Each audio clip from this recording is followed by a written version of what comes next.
So very good evening to all of you. Thank you for joining us for this talk.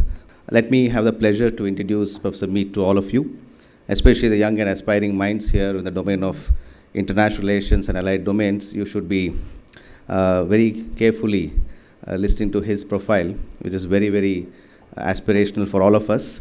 Professor Mead is the Ravenel Curry III Distinguished Fellow in Strategy and Statesmanship at Hudson Institute, the James Clark Chase Professor of Foreign Affairs and Humanities at Bard College, and the Global View columnist at the Wall Street Journal.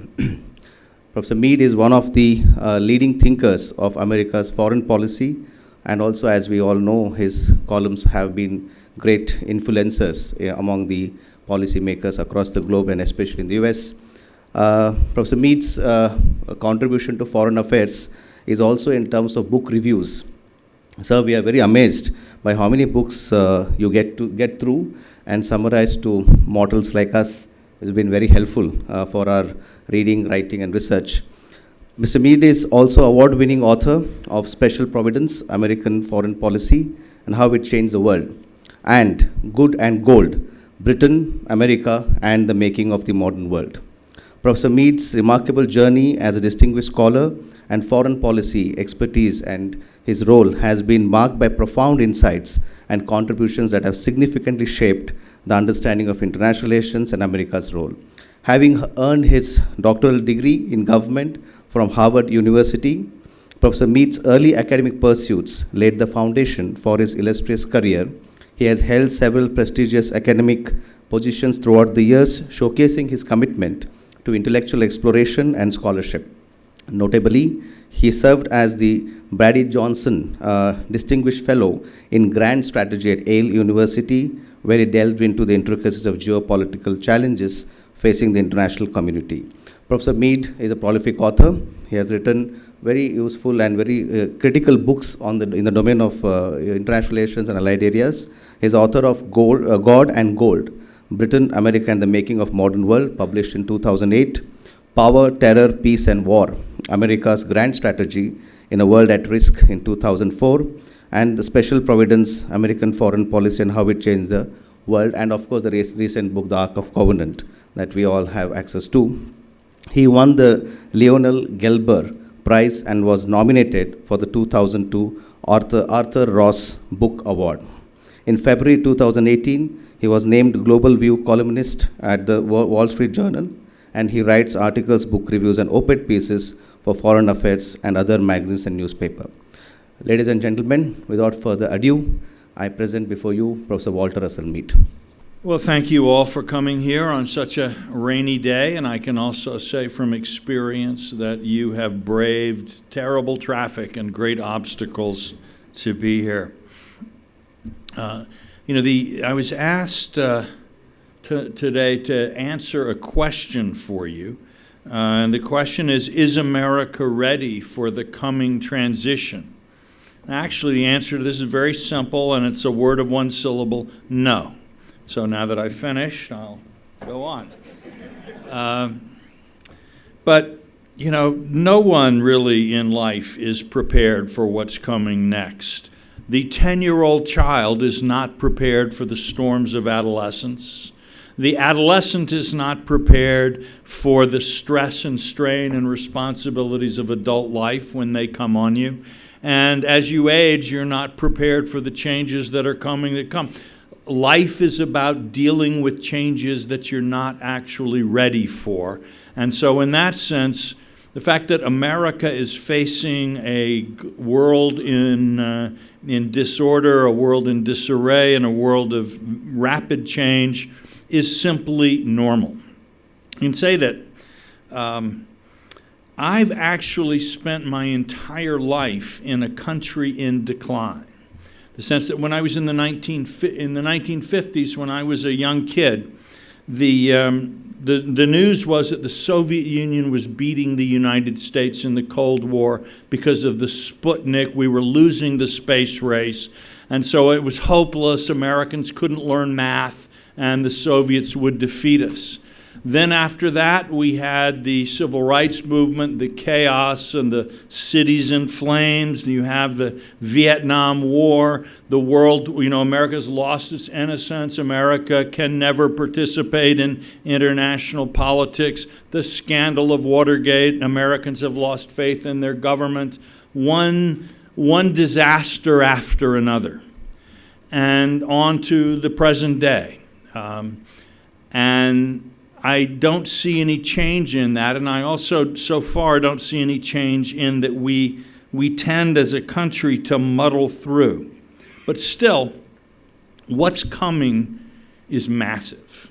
The changes that the world faces now are so massive. It's not really about America facing them, it's all of us. And I want to say at this point, I am an optimist. I actually think that that we can get through this. But I don't know if you've heard the saying that an optimist is someone who thinks that things are as good as they could possibly be, and a pessimist is someone who's afraid the optimist is right. And in that sense, we are facing conflicts, transformations that are likely to dwarf anything that the world saw in the 20th century. In particular, I think we're looking at the information revolution. This is a very good city to be talking about that in. We're looking at a geopolitical challenge, an era of upheaval. And we're looking also at what I think of as the great divergence as the countries of the world begin to move in very different directions in terms of their cultural and economic patterns. And let's just run through these challenges. And then what I'd like to do is conclude by offering at least some thoughts of optimism about how we can get through them. Start with the information revolution. It's such a cliche. Oh, we live in the information revolution and everything is changing. Everybody says this all the time, but very few people actually believe it. That is, people will say, we're in the middle of the information revolution, but they won't expect big changes in government, in institution, in international alignments, in the educational system. But let's go back and let's think about the Industrial Revolution, which is really what we're comparing our current situation to when we talk about an information revolution. The Industrial Revolution completely changed the nature of the state. States before the Industrial Revolution were sort of small. They were rather informal. They become very large bureaucracies. Their economic weight in society increases from less than 1% of GDP to, in most cases, 25 or 30% of GDP. Urbanization. At the start of the Industrial Revolution, the entire planet basically lived in the country. And by the end of the Industrial Revolution, or the climax of it, a majority of the world lived in cities, and in some countries we were at 70, 80, 85% urbanization. Education. Before the Industrial Revolution, education was largely informal. Most people would have at most a year or two of schooling. As a result of the Industrial Revolution, you have mass educational systems, and in the richer countries, these go into post-secondary, but it becomes normal for every child in every village to go to school for a number of years, following instructions that are set up by the state rather than the parents or local authorities. War. The first war of the Industrial Revolutionary era was fought with cavalry charges in the Napoleonic era. The last war of the Industrial era ended with the use of nuclear weapons at Hiroshima and Nagasaki. The family, work. Before the Industrial Revolution, most families spent most of their time together during the day. Mother and father, the family was a unit of production. Mother and father worked together. As the children became older, they naturally took on more of the family work. And the family unit was a much stronger thing. With the Industrial Revolution, you see, Father goes off to commute in one different office in one part of town. Mother is in another place in another part of town. The kids are in school. This is all a product, just one of the social and transformational changes that the Industrial Revolution brought in its train. Ideology, the Industrial Revolution gave us fascism, it gave us the French Revolution, it gave us Karl Marx and communism, wars, World War I, World War II. That's the Industrial Revolution. And so when people talk about the information revolution, we ought to be conscious we are talking about a rate of, about changes this profound, this transformational, this revolutionary, taking place again in culture, in politics, in governance, in education, in international relations. We are looking at a world that is going to change farther and faster than most of us can imagine. And I can tell you this, the Industrial Revolution, profound as it was, came rather slowly. It really begins in Britain in the late 18th century, and its work is still not completely done. The Information Revolution is coming faster, hitting harder, and acting more globally than the Industrial Revolution ever did. So more change is coming faster and coming to more places at the same time or close to the same time than humanity has ever seen before. Yes, the United States of America is not ready for this transition. May I say, neither is India. Neither is the People's Republic of China. Neither is the European Union. Neither is Brazil. Humanity is not ready for what is coming at us. And all of us are going to be profoundly challenged to manage the consequences of what's in store. The second big change that I wanted to talk about briefly is the rise of China and the geopolitical upheaval that we're seeing. One way I find that's helpful for me to wrap my head around what's happening is to look, if we look as recently as 1980, India's GDP was equal to 65% of China's GDP. Today, India's GDP is about 17% of China's. And so that opening gap has led to a kind of a regional instability in Asia, where just as Japan, which industrialized before its neighbors, was tempted into a very disastrous, adventurous course of foreign policy, had the idea that Japan could dominate Asia in the 1930s. So China, too, is tempted today by the enormous contrast between its development and wealth and that of India and some of its other neighbors into thinking that it can kind of impose a Chinese order on Asia and to some degree, therefore, on the world. And we have now seen this competition get drawn into great power politics where the United States and China are at loggerheads on many issues, not all, but many. And one thing that we need to point out, because in the short term this could erupt into a conflict that of unpredictable scale and duration, but of much greater impact than the Russian war in Ukraine, is that if we look at Taiwan, it's a real flashpoint in this geopolitical competition.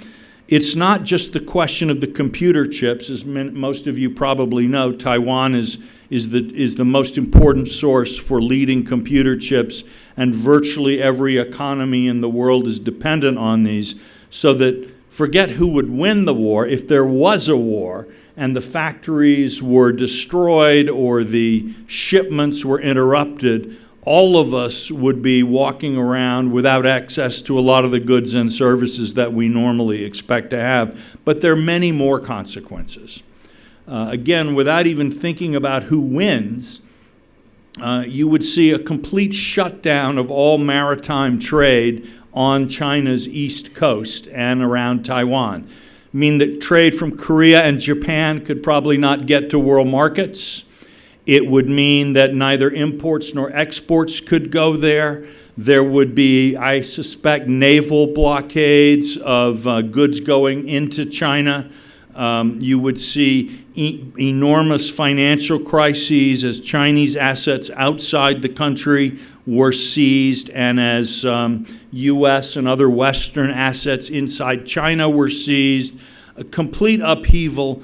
For India, I suspect this would be a massive change in economic outlook, a crisis that India may not have seen since independence in terms of the degree of an economic shock. And that's disregarding who would win. If China won and was permanently able to establish itself in Taiwan, we would see, I think, people in Japan tell me that if China succeeded in militarily reunifying with Taiwan, this would be the end of Japan's ability to function as an independent power. The Quad would lose Japan. Japanese technology, Japanese trade would become oriented toward China. Again, for a country like India, already concerned about its relationship with China, you would see both the U.S. largely pushed out of the Western Pacific and Japan no longer available as a partner. That's a pretty serious upheaval.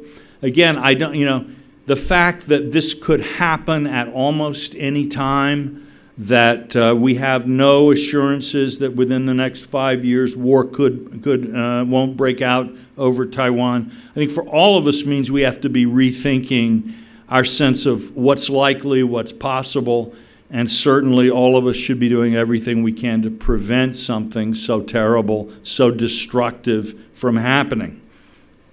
So that geopolitical challenge that we're suddenly in a world of war, of potential great power war. The U.S. and Russia are fighting a proxy war in Ukraine. Other things are likely. But I also just want to look a little bit at the long term. In this world of geopolitical competition, we're going to see arms races that we've never seen before. The thing about a nuclear arms race, it's a bad thing. It's a scary thing. But it was possible, even at the height of the Cold War, for the United States and the Soviet Union to reach pretty comprehensive arms limitation agreements.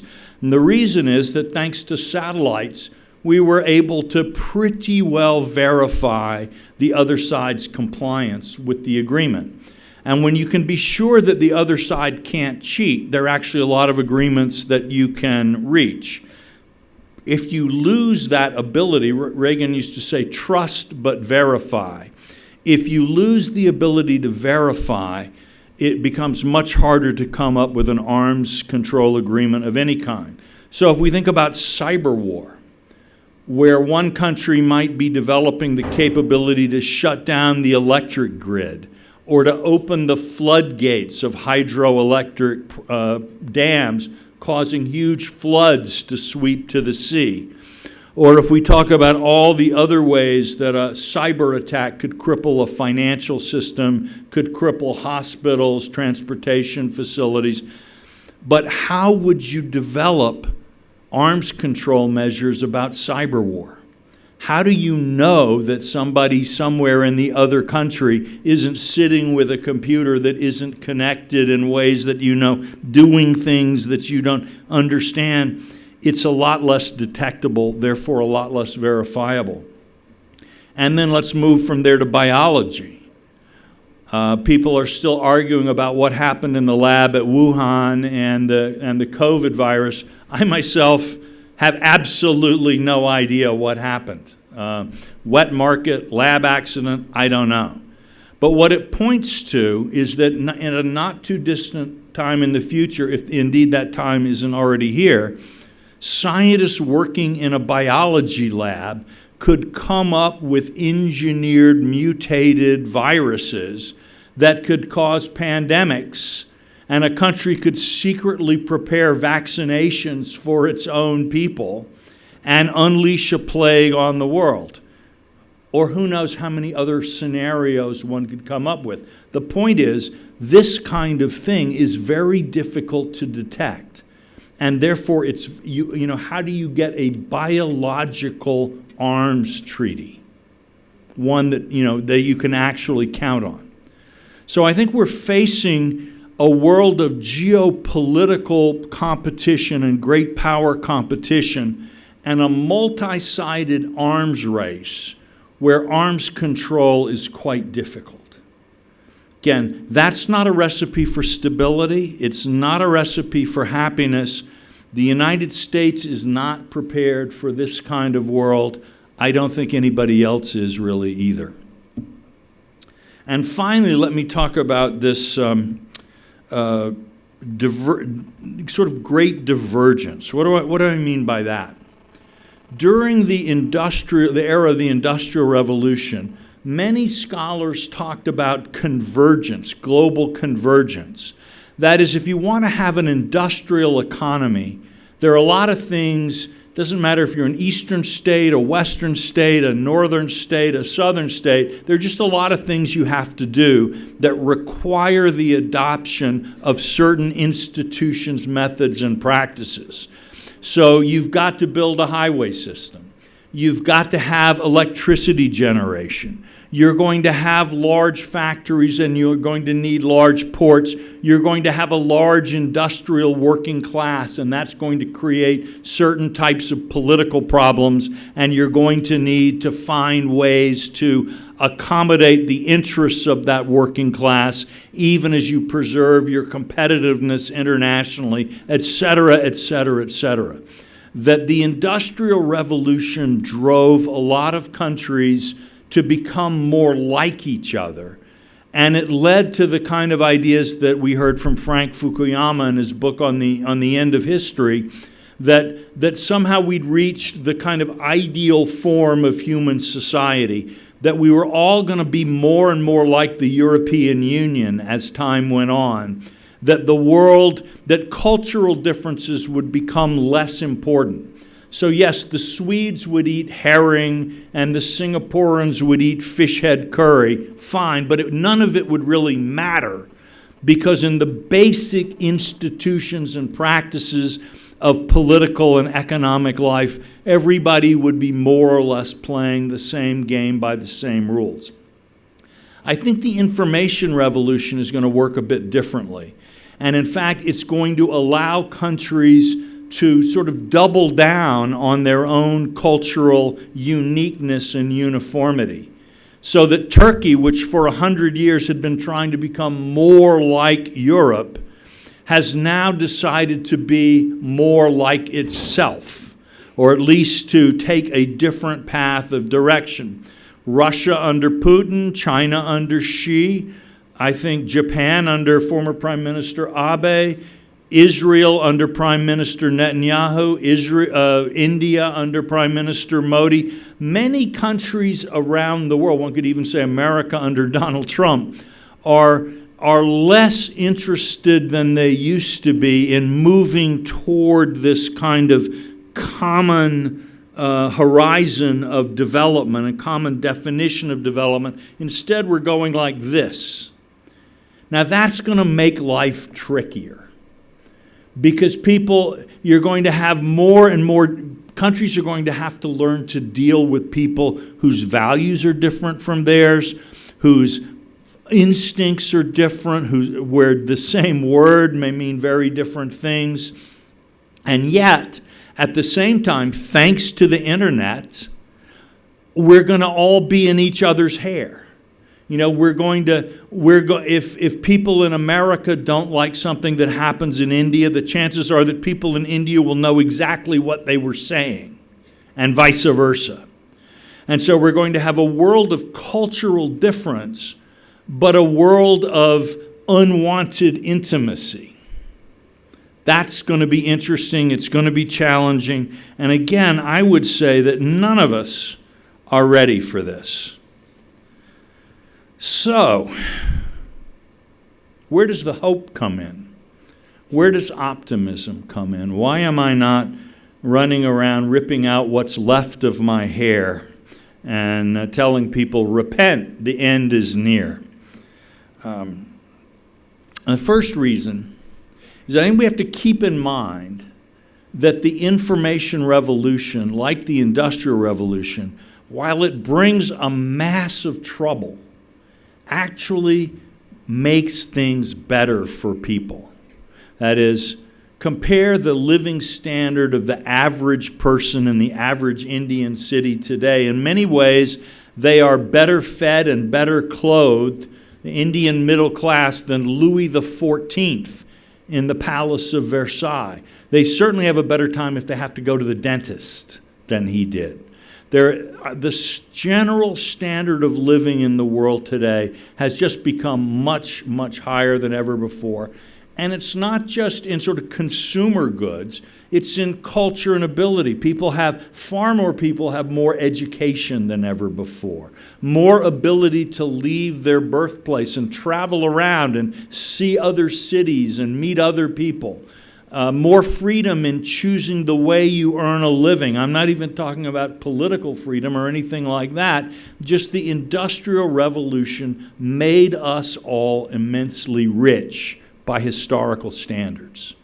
The information revolution is going to do the same thing, maybe on steroids.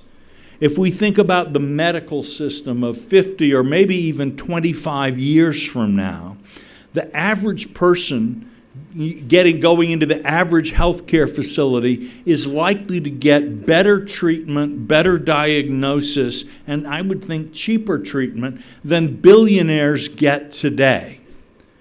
You know, there'll be a AI box of some kind, and it will have access to every medical study ever done. It will have your genetic information. It will know what different diseases you're likely to get. It will have your family medical history.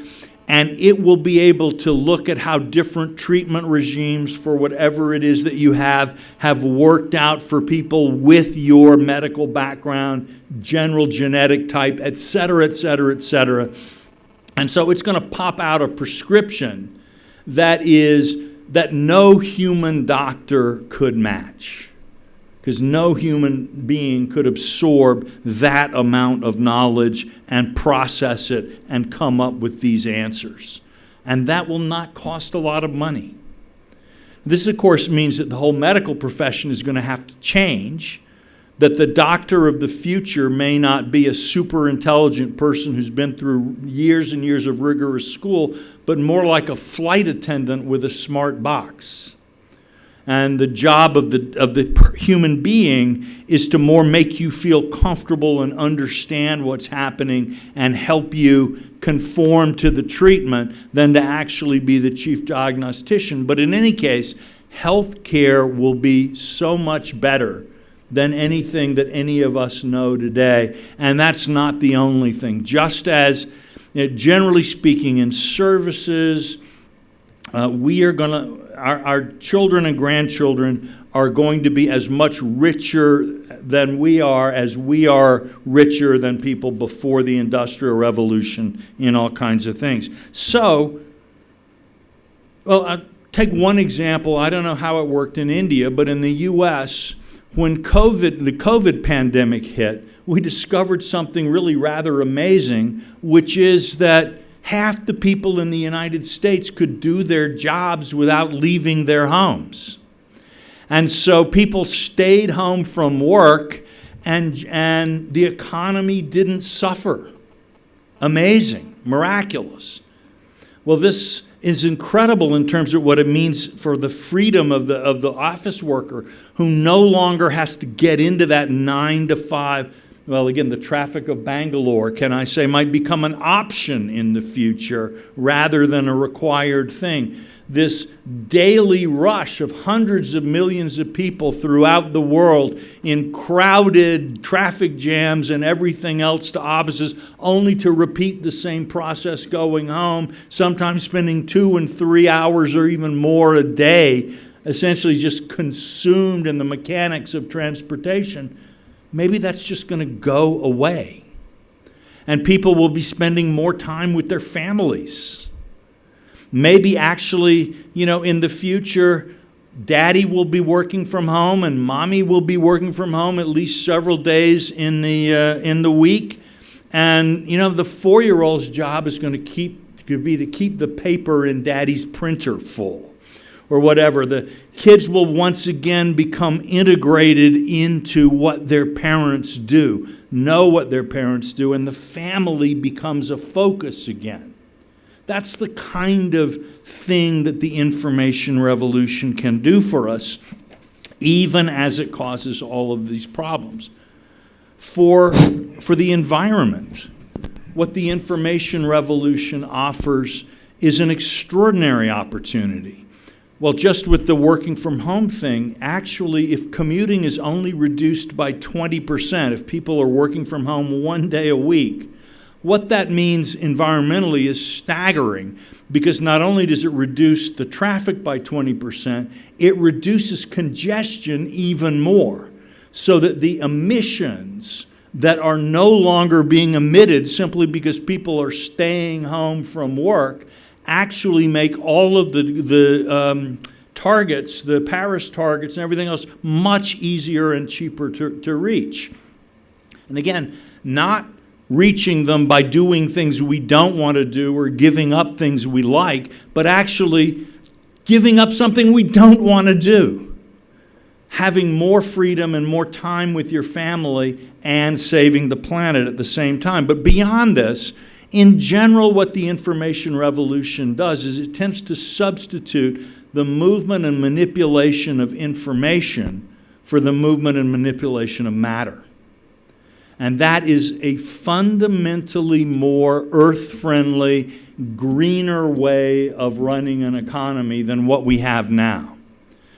And it has already, in my country, and I think in a number of others, has decoupled growth from emissions, so that the economy can grow, but emissions can decline. We will see more of that as the information revolution continues, and the economy becomes more and more about moving bits and bytes, and less about making pig iron and moving it from place to place. And then in terms of jobs, you'll hear a lot of people worrying, with the information revolution, none of us will have jobs anymore, the computers will do everything. Well, they'll certainly do some things. But back in about 1850, well over half the American population in the U.S. earned its living from agriculture, just working on farms. And if you had said to these people, by 1950, less than 2% of Americans will be living on farms, they would have said, well, first of all, you're all going to starve. And second of all, what will they do? What job, what could possibly take the place of this, right? And obviously, in 1950, the U.S. was producing many times more food with a much smaller workforce than in 1850. But beyond that, there were jobs you couldn't have imagined in 1850. Like a really smart, imaginative person in 1850 might have said, you know what? Someday there are going to be horseless carriages and maybe even flying machines. So people will make a living making horseless carriages and flying machines. Absolutely right. But I doubt anybody could have predicted, and a lot of people are going to want to put little stickers on the rear fender of the horseless carriage saying things like baby on board or whatever else. And so somebody's going to make a living working in a factory that makes bumper stickers for horseless carriages. No, they would not have guessed that. Nor would they have guessed that people would be able to earn money by writing letters saying that people's pets were emotional support animals and could fly with them on the flying machines. The diversity of jobs that came with the Industrial Revolution, as new possibilities created new fields of endeavor, new wants and needs, meant that actually, again, there were more jobs than ever as the Industrial Revolution proceeded, and they paid better than those old migrant farmer jobs or other things that people had. Living standards rose. This, I believe, is what the information revolution will bring us. And I have to say, too, that the jobs of the industrial age are not all so fantastic. You know, you work in a factory, noisy, dirty, and also very boring. You spend 30 years of your life going like this for 8 hours a day. All right? That is not the greatest use of a human being. Right? And furthermore, in order to make that palatable, that very inhuman way of life palatable, what happens is the wage becomes your satisfaction. You no longer pride yourself on the work you do. There's really not a lot to take pride in. You're just doing this. You take you take your joy from what you can buy with your salary. Your life goes from being a producer to being a consumer. And you get a psychology with an individualistic psychology, a consumer society, something that can very quickly turn very sour. And in fact, in many places it has. With the information revolution, humanity will no longer have to spend a third of its cumulative time making stuff and working with machines, just as thanks to the agricultural revolution, half the human race doesn't have to spend its time doing menial work in the field. And people will be spending their time, much more of their time working with people, providing services to people, whether it's teaching, coaching, or all kinds of, whether it's wedding planners. There will be all kinds of new ways of providing service, working with people, and I think that brings a new dignity and meaning to the lives of the people who do these jobs. So the information revolution has the potential to make human life enormously better. And so our job is not really to sort of suffer through the information revolution with gritted teeth, trying to deal with the miseries that it brings. It's to try to respond creatively and intelligently and proactively to the challenges in order to realize the immense opportunities. We can be optimistic even as we face an extraordinary transition. Now, I'll just say one thing about geopolitics here. When I talk about this very negative scenario of U.S.-Chinese competition, the thing that strikes me strongly, and I have to say a number of my colleagues in the U.S. who work on foreign policy are coming to the same conclusion, that India really matters in this competition. But it's not so much that, oh, great, with India as a military ally will outweigh China. Okay, that's actually not what people are thinking, because honestly, any sane person would have to say that America's goal is not to win a war with China. It's not to fight a war with China. It's to be able to preserve the freedom and the security of ourselves and our allies without having a war with China. Okay, and what is the best way for that to happen? In my view, it's for India to grow, to flourish. A rich, flourishing, successful India will transform the state of U.S.-China relations. How does that happen? Again, imagine if India had kept pace with China since 1980. And so that today the Indian GDP was still 65% of China's. All right? That would mean the average person in India would have a living standard about 5 times higher than they currently do. There'd be much less poverty in India, all of these great things, possibly even worse traffic in Bangalore, I don't know. But more than that, what it would mean is that China's weight in Asia would not be over preponderant, over threatening. China would look at Asia at that point and say, India is so big and it's such its center of economic and political attraction for so many of its neighbors that it's impossible for China to dominate Asia. In fact, the best goal for China is to work with India and other countries to come up with a way for Asian countries to all get richer by cooperating more deeply with one another, and we have to give up our hegemonic dream, just as Japan had to give up its hegemonic dream and the Soviet Union had to give up its hegemonic dream. Now, this would mean, by the way, incidentally, that the United States would have to give up any hegemonic dream in Asia. I would say not that we have one, but if we did, if India were doing as well as China, the Asian century that everybody keeps talking about would be here.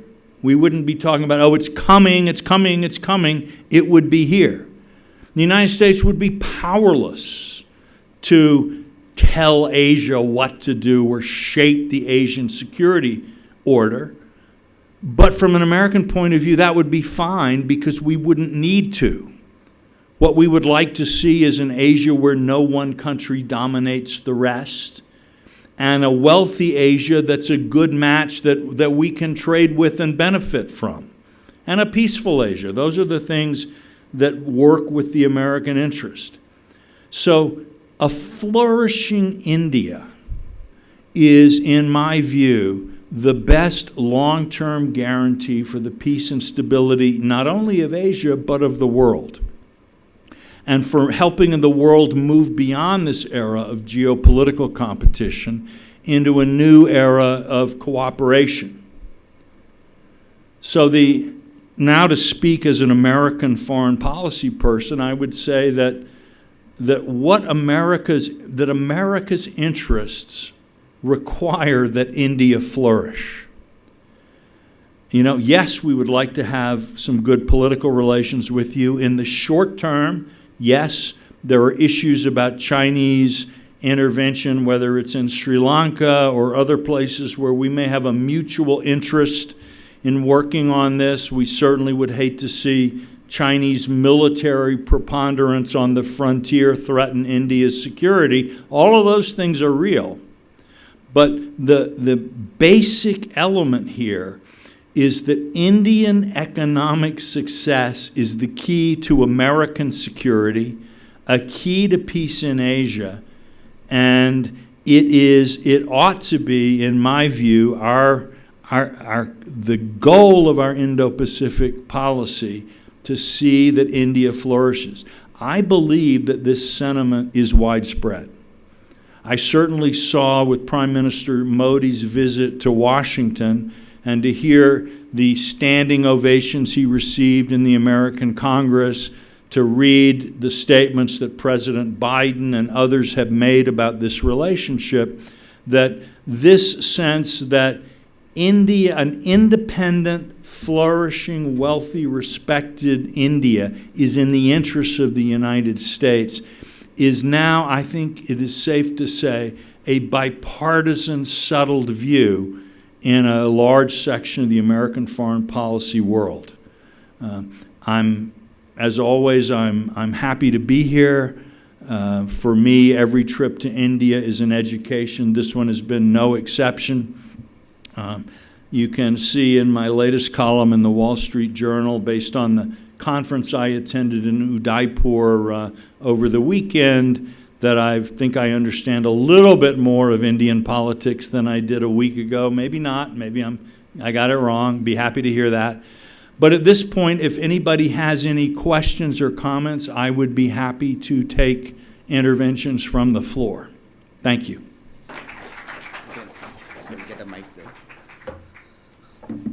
Thank you, Professor Mead. We'll take a few questions, as I mentioned on the right. Yeah, good evening, Dr. Mead. My name is Vinay Bhushan. I have studied foreign policy for a few years myself. COVID took me in another direction, but I was happy to hear you speak. So my question to you is, you spoke of all the progress the Industrial Revolution brought on the world, the information revolution is bringing upon the world. But from a moral and cultural point of view, do you think there is progress on how we treat one another, human rights, women, minorities, gender and sexual minorities, etc.? So on that front, how much of the industrial and information age is visible? Thank you. Namaste, sir.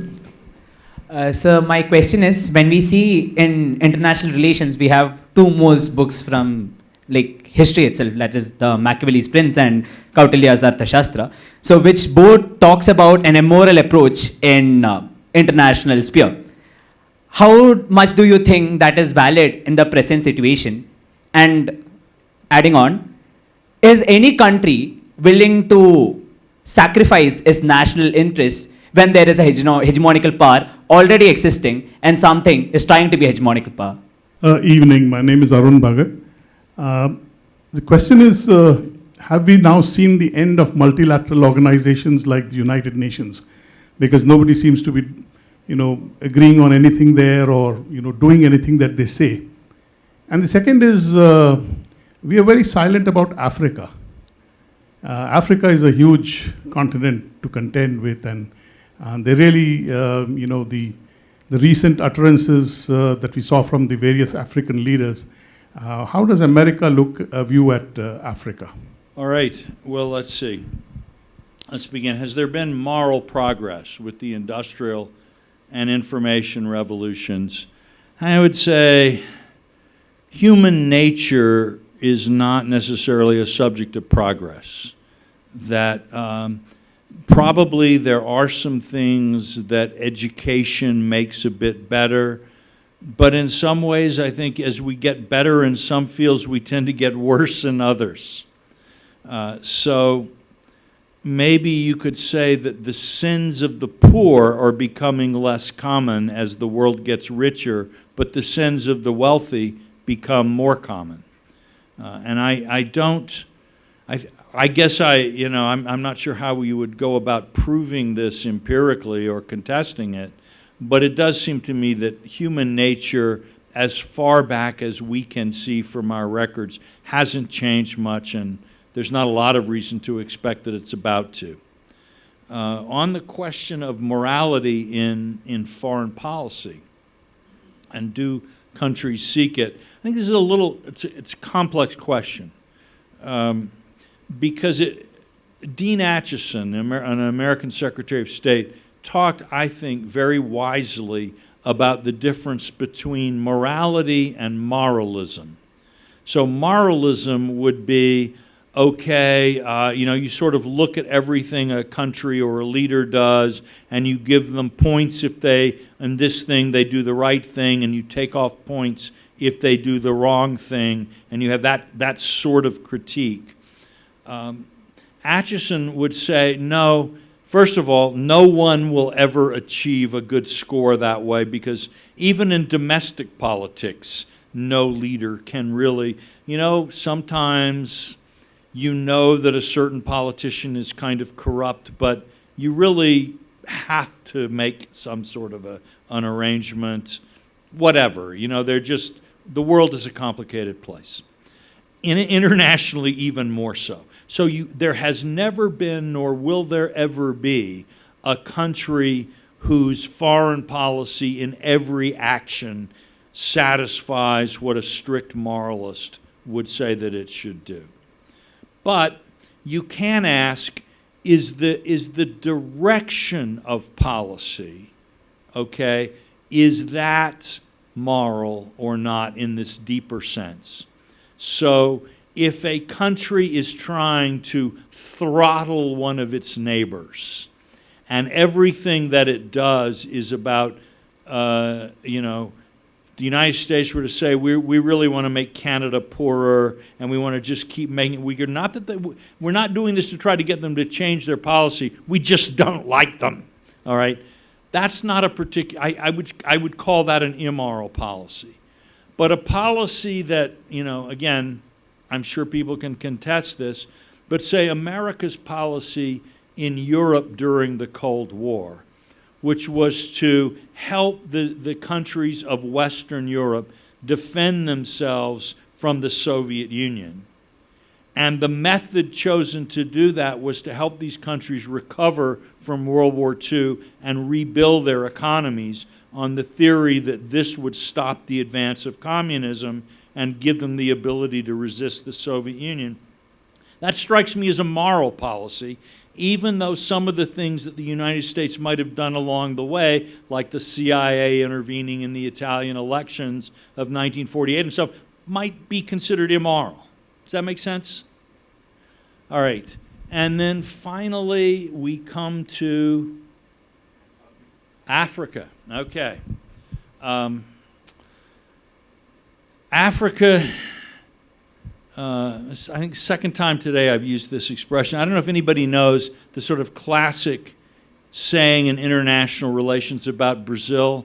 Brazil is the country of the future and always will be. That was first said in 1890, and it remains true. And to some degree, I think we see this about Africa. It's clear that if we look at its resources, at the intelligence and creativity of its population, we look at progress that development has made in Africa, it's evident that Africa's future is going to be both brighter and more consequential than its past. But the question is always one of timing. And I think it's important to look at the nature of African states here. That in India, you had, you know, the British left colonial boundaries. The partition was one thing, but overall, the India that emerged from the British Empire was India.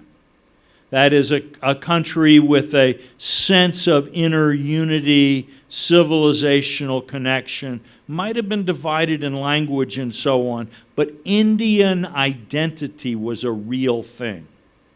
Right? This is not true for many modern, contemporary African states that emerged from colonialism with quite arbitrary boundaries, linking different language, religious groups, and so on, who did not necessarily have a common political or cultural history. And so in that sense, a lot of African states have governments that don't rest on deep foundations of legitimacy and have found it quite difficult to build institutions. In Nigeria, in some ways, the central government, and I apologize if there are any Nigerians here who'll be offended. I don't mean it, you know, it's a political science observation. The Nigerian government essentially exists to take oil wealth from the south and scatter it around the north. And there is no way to do that without massive corruption being not a sort of a thing that is on the fringes of the state, but in a sense is related to the nature of the state. And that has immense consequences for the ability of the country to develop. So I think in much of Africa, we see a situation that's not entirely different from what we saw in Europe in 19th, early 20th century as the Austro-Hungarian, Ottoman empires were decaying and the weak multinational, multi-ethnic organizations were really not able to function effectively as states. And it was a terrible catastrophe before before new, smaller, more compact and homogeneous states emerged. I'm not saying it must happen in Africa. I don't know what will happen in Africa. But I don't think we can really talk about the golden age of Africa until more countries have states that are more solidly rooted in their civil populations. You'd also asked about international, multinational organizations. And here, I think again, our problem is that political entities must conform to reality in order to be effective. The United Nations is based on the realities of 1945, if you look at the Security Council membership. India, in the reckoning of the United States, India equals Luxembourg. That is to say, both of these countries have one vote in the General Assembly. An institution that doesn't correspond to reality is not going to be able to pull its weight in international affairs. And yet we see the UN as essentially irreformable because no, you can't reform the membership of the Security Council without the consent of the current permanent members, at least one of whom would rather die in a ditch than see India and Japan become its equals with seats on the Security Council. So it's that doesn't mean that all multinational institutions are going to suffer the same fate. But it does mean that those who want to build or reform multinational institutions need to be realists in their estimation of the political weight of different factors so that the institution is related, actually reflects real politics and can work in the same way that people who design a constitution for a state have to have a constitution that makes sense in terms of the realities of the state, that allows the powerful interest groups to be represented at their due weight so that the political decisions made in the state make sense and work. We don't have that in the UN. And until we do, I think it will continue to do as it's done really almost since its founding, which is to gradually become less relevant. Sadly, I regret that. I don't rejoice at it at all. So, Professor, this American interest in propping up India, in a sense, to be a counterweight to China, has been there since, let's say, about Eisenhower's time, and it is still the policy. But as you said about Brazil, the India-US relationship also is always in the future. There was one little period when the US interest was not actually so much about propping up India, and that was when Henry Kissinger and Richard Nixon were running the US. Now things are just getting a little interesting between India and the US, and suddenly we have Mr. Henry Kissinger go all the way at 100 years of age to China to broker some sort of a détente or a modus vivendi. I just find it a little curious. And what's your reading of the visit? Will he be able to sort of help the two countries arrive at some sort of modus vivendi? Or as Graham Allison says, are they destined for war? A corollary to that is on Taiwan, as you pointed out to the immense importance of Taiwan. What would the US want India to do in terms of helping prevent an invasion of Taiwan or a blockade of Taiwan, especially with respect to semiconductor chips? Namaste, Professor. I'm Dr. Siddhartha. I come from ancient Indian studies field. My question is, sir, we have spoken about colonialism, world wars, Cold War, now the China aspect, which is the elephant in the room. But is there not another elephant in the room in the form of terrorism, fundamental thoughts, which has no state, no boundaries, no institution, and which is growing more and more, which will also decide geopolitical issues in the further. So how are we going to, because what a book says or what a person says has become more important than human values. If that ideology is strong, how are we going to tackle it? Thank you. Okay, the first question is Kissinger, China, and Taiwan, and with a bit of India thrown in. You know, at one point in my life, I was the Henry A. Kissinger Senior Fellow at the Council on Foreign Relations, and one of the interesting duties of that job would be every now and then Dr. Kissinger would be annoyed with something someone at the Council on Foreign Relations had said or done or published, and it would be my job to go sit down with Dr. Kissinger and reassure him of our esteem, which was easy to do because I do actually consider him, you know, a conversation with him is as interesting as a conversation would be with Metternich or Talleyrand or any of these great historical figures. And for me, it's been a great pleasure and a privilege to know him, even if I amazingly don't think every decision he made in a long career was the right one. I think in terms of his visit to Beijing, I don't see a huge political impact of that. For one thing, he's been going to Beijing virtually every year for 50 years. So it would be sort of more significant if he didn't go than if he did. And the fact that the entire world looked on this routine visit of a centenarian as some sort of epical state in politics just says, you know, how well Dr. Kissinger, who has not been in power in 50 years, how well Dr. Kissinger has managed his post-political career.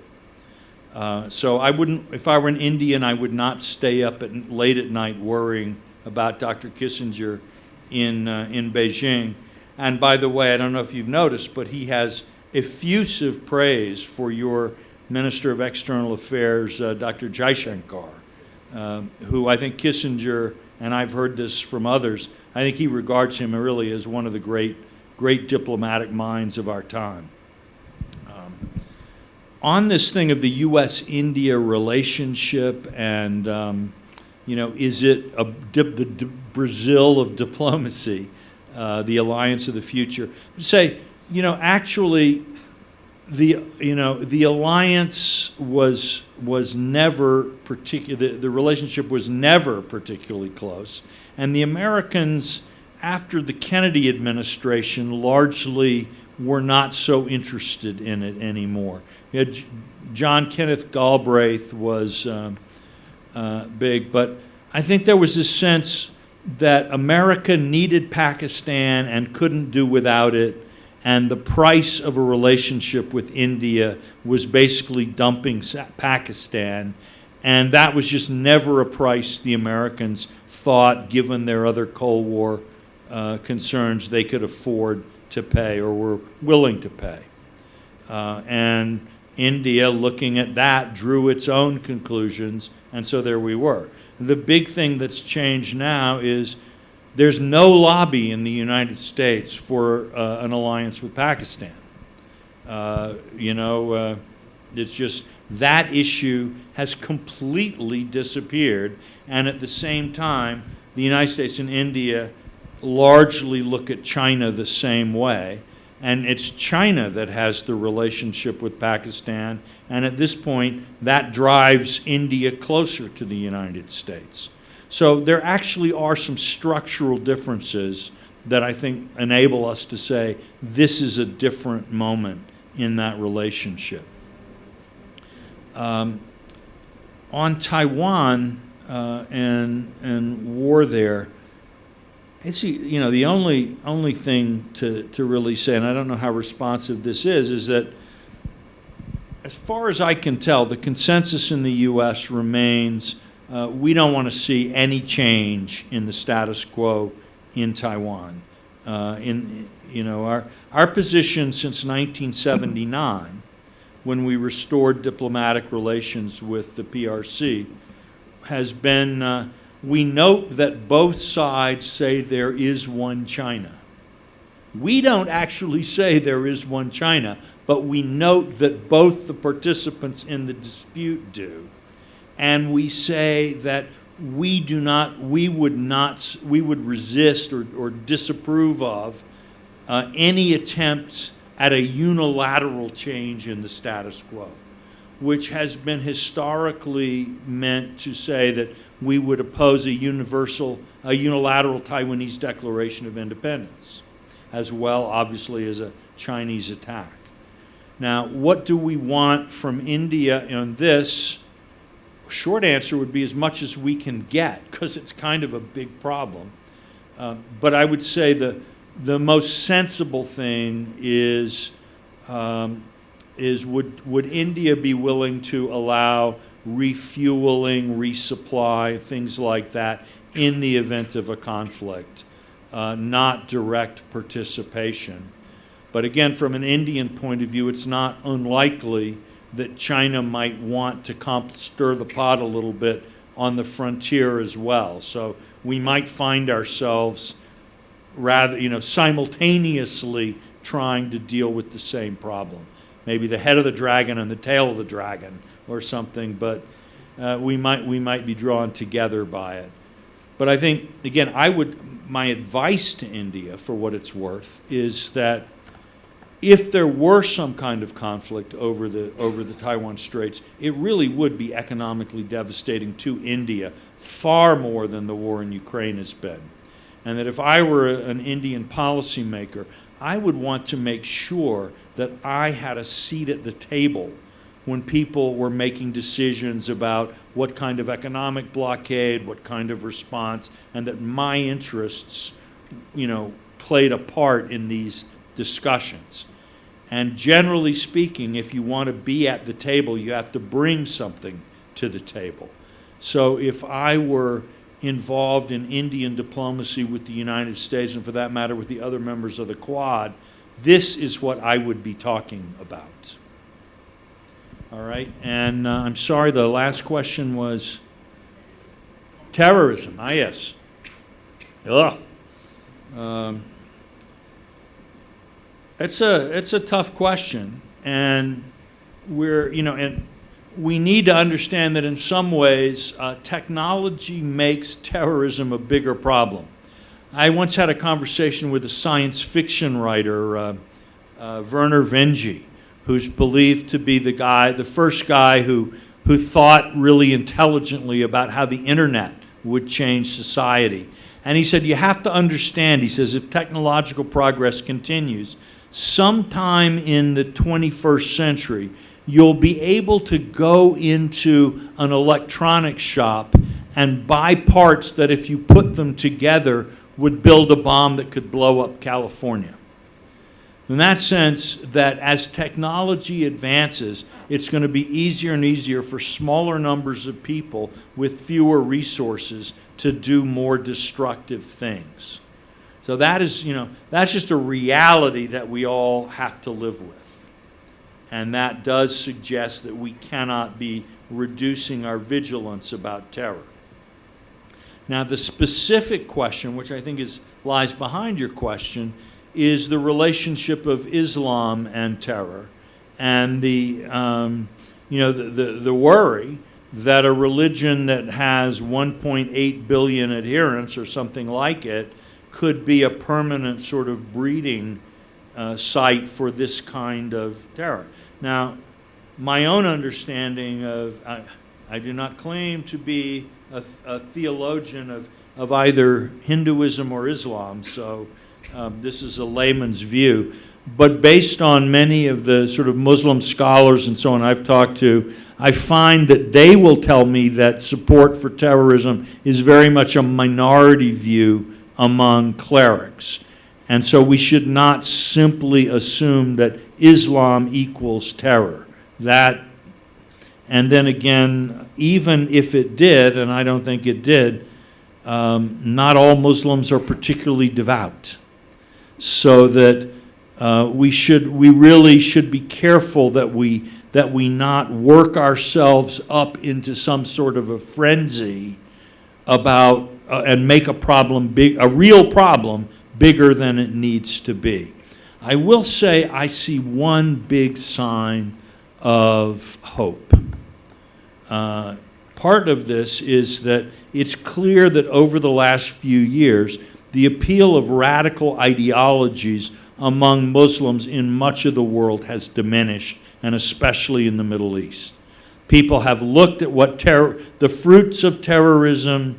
They've seen what ISIS and other groups did when they had power. They look at the Taliban today and they think, do I want that in my hometown? And the answer is no, I don't. And so there is a sense in which I think the terrorists have done a pretty good job of discrediting themselves among large sections. Not everywhere and not for everybody, but very significant elements. But there's another really important change I think that we're seeing, which is that many people in many countries had noted that in the recent past, the Hajj had become had been used as almost an indoctrination in radical forms of Islam.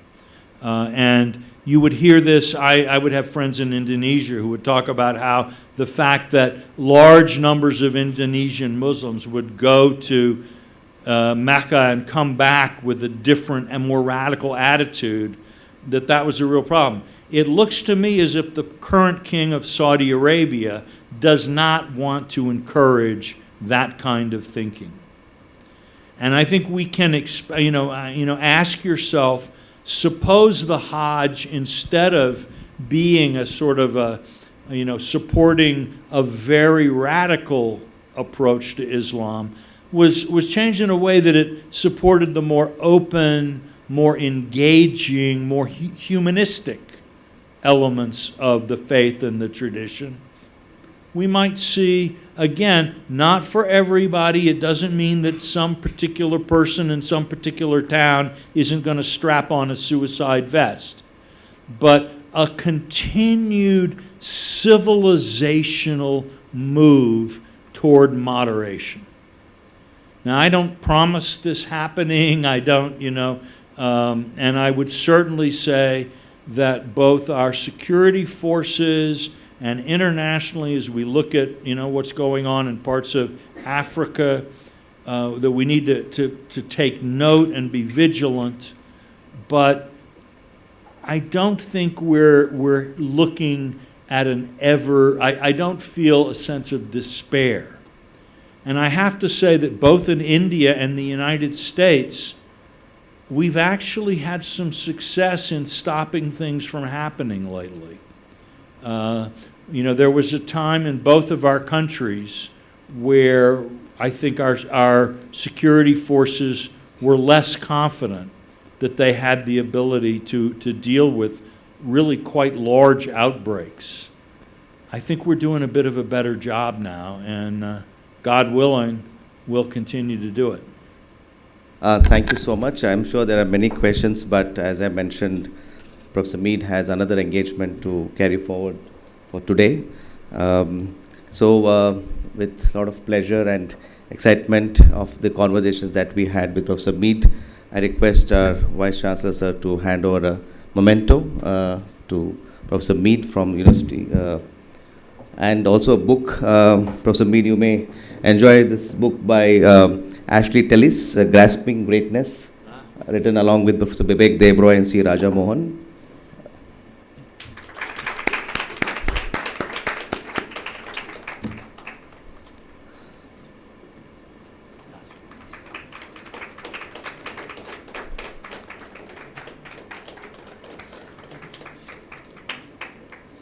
Thank you so much, Professor Mead, for your time and all the insights that you have shared with us, and all the participants.